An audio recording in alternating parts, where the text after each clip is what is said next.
घर में से निकलेली बेटी हो सुंदर बेटी, पापा जी से राजा हमार।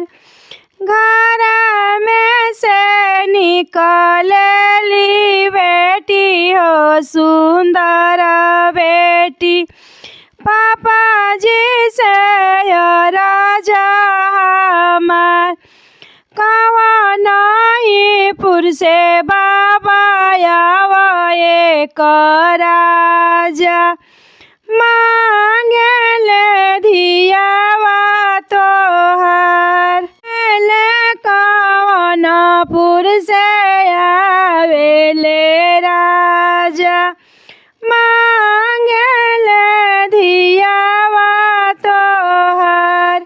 एतना वचन जब सुनले कवन भैया, घर में से निकलत तड़पत जाए।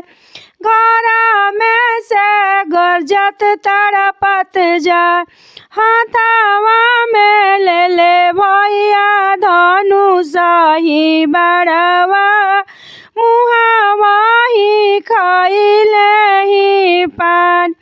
हाथवा में ले ले भैया धनुष बड़वा, मुहावा खइले बीड़ा पान।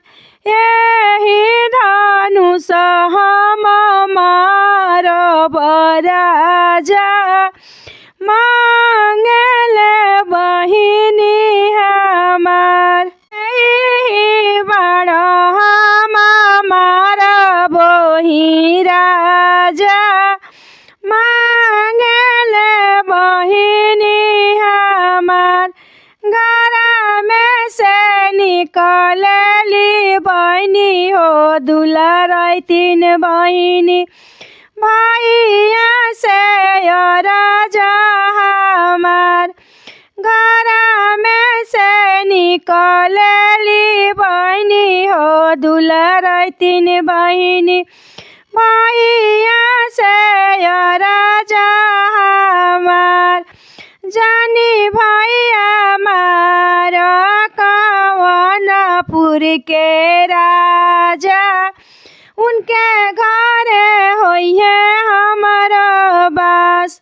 जानी तो हमारा भैया कवनपुर के राजा, उहे रखी इज्जत पाला हमार। जानी तो हमारा भैया कवनपुर के राजा, उहे होया बहनोइया तोहार। उनके घरे गुजारा हमार। घर में से निकलेली बेटी हो कवन बेटी, भैया से राजा हमार। भैया से राजा हमार। कहाँ से आवा भैया एक बड़े राजा,